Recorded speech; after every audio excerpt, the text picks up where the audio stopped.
The attack of modern atheistic thought on Christianity has been so effective that many Orthodox Christians are defensive and feel inferior about their own Orthodox wisdom, and are very willing to admit that there is truth and wisdom to be found in modern secular knowledge about which Orthodoxy has no opinion. They thus undervalue the immeasurably rich tradition of the Holy Fathers, which gives us Christian wisdom not by any means only on narrow ecclesiastical or theological subjects, but on much else. Patristic wisdom comprises an Orthodox Christian's whole philosophy of life, including his attitude toward modern conveniences, scientific knowledge, and other things which did not exist in their modern form in the lifetimes of the Holy Fathers of the past.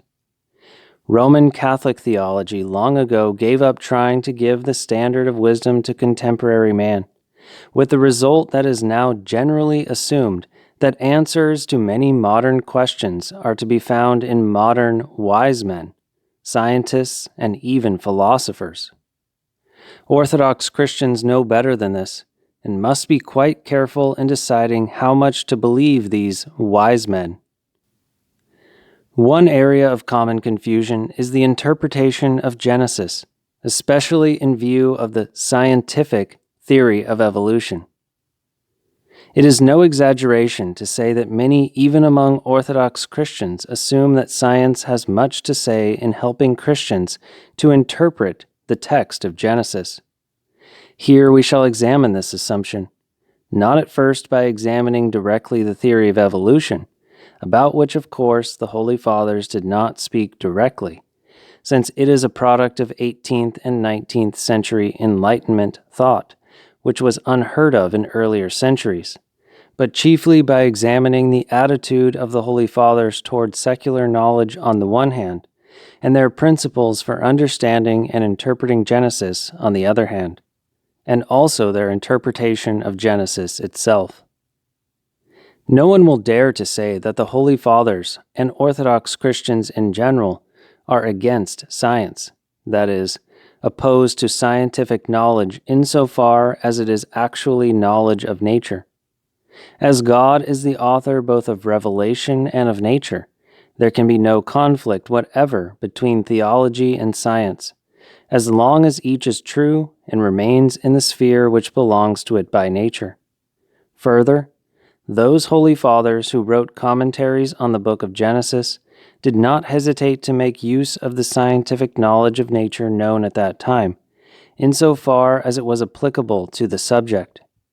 Thus, Father Michael Pomazanski, in a perceptive article comparing the Hexameron of St. Basil with the talks on the days of creation of St. John of Kronstadt, notes that the Hexameron of St. Basil, to a certain degree, is an encyclopedia of the knowledge of the natural sciences of his time in their positive attainments, his intention being to show the greatness of God as it is still visible in the obvious kinds of creatures. The knowledge of the natural sciences, to be sure, is one that is constantly open to revision, owing to new findings made by observation and experiment, and so it is that there one may find errors even in the writings of St. Basil and other Holy Fathers, just as there are errors in the works of everyone who writes concerning scientific facts. These errors in no way detract from the overall value of such works as the Hexameron, wherein scientific facts are never used as more than illustrations of principles which derive, not from knowledge of nature, but from revelation. With regard to knowledge of the facts of nature, modern works of science are of course superior to that scientific part of the Hexameron and similar works of Holy Fathers, being based as they are on more precise observations of nature. This is the one and only respect in which science can be said to be superior or to improve on the writings of the Holy Fathers. But this is a point which in the Holy Fathers is quite incidental to other theological and moral teachings. But let us distinguish quite carefully between actual scientific facts and something quite different, which is today when many kinds of knowledge are not often carefully distinguished, often confused with fact. Father Michael Pomazansky continues, St. Basil acknowledges all the scientific facts of natural science, but he does not accept the philosophical conceptions or the interpretations of the facts, which were contemporary to him. The mechanistic theory of the origin of the world, the teaching of the eternity and unbeginningness of the natural world, and the like. St. Basil the Great knew how to raise himself above the theories contemporary to him concerning the basic principles of the world, and his hexameron stands out as a bright and exalted system which reveals the meaning of Genesis, and reigns above the former theories, as a bird soars above the creatures which are able to move only along the earth. The conceptions and theories of present-day science, such as the theory of evolution, are clearly of the same order as was that part of the science contemporary to him which St. Basil did not accept, inasmuch as it was clearly opposed to Christian revelation. We shall see in what follows whether or not the theory of evolution is an exception to this general rule that the independent philosophical speculations of non-Christians, which always have a greater or lesser appearance of scientific fact to support them, have no part in the Orthodox Christian worldview, which is founded on divine revelation as interpreted and handed down by the Holy Fathers. One thing more should be said about the distinction in the very nature and quality of theological knowledge and scientific knowledge. The former proceeds from God's revelation and is judged according to its faithfulness to that revelation, and it leads the soul up to its source, while scientific knowledge proceeds from the facts of the physical world, and it has no purpose but to be faithful to the facts.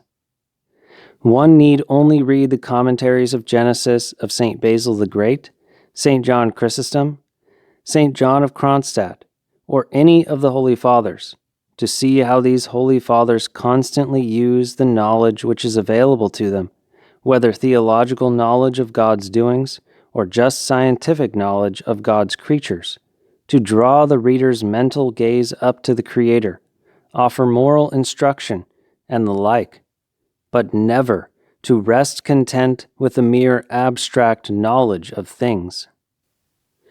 This patristic view is very well set forth by the great Hesychast Father, St. Gregory Palamas, who was forced to defend Orthodox theology and spiritual experience precisely against a Western rationalist Barlaam, who wished to reduce the spiritual experience and knowledge of hesychasm to something attainable by science and philosophy. In answering him, St. Gregory set forth general principles which are well applicable in our own day when scientists and philosophers think they can understand the mysteries of creation and man's nature better than Orthodox theology. He writes, "The beginning of wisdom is to be sufficiently wise to distinguish and prefer to the wisdom which is low, terrestrial, and vain, that which is truly useful, heavenly, and spiritual, that which comes from God, and conducts toward Him, and which renders conformable to God those who acquire it." He teaches that the latter wisdom alone is good in itself, while the former is both good and evil.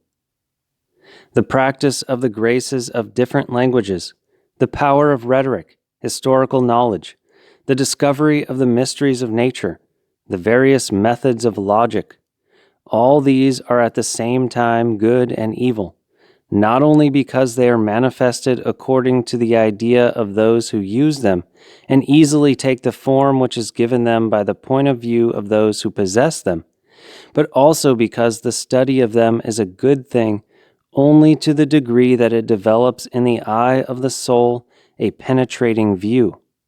But it is bad for one who gives himself over to this study in order to remain in it until old age. Further even, if one of the Fathers says the same thing as do those from without, the concordance is only verbal, the thought being quite different. The former, in fact, have, according to Paul, the mind of Christ, while the latter express at best a human reasoning. As the heaven is distant from the earth, so is my thought distant from your thought, saith the Lord. Besides, even if the thinking of these men were at times the same as that of Moses, Solomon, or their imitators, what would it benefit them? What man of sound spirit and belonging to the church could from this draw the conclusion that their teaching comes from God? From secular knowledge, St. Gregory writes, "We absolutely forbid to expect any precision whatever in the knowledge of divine things, for it is not possible to draw from it any certain teaching on the subject of God, for God hath made it foolish." And this knowledge can also be harmful and fight against true theology. The power of this reason, which has been made foolish and non-existent, enters into battle against those who accept the traditions in simplicity of heart. It despises the writings of the Spirit, after the example of men who have treated them carelessly and have set up the creation against the Creator. We shall have occasion later on to remember the distinctions between secular and theological knowledge. For now let it be sufficient for us to know that secular knowledge can teach us nothing about God's revelation that is not contained in that revelation itself. If it attempts to do so, it is trying to measure the divine by human reasoning.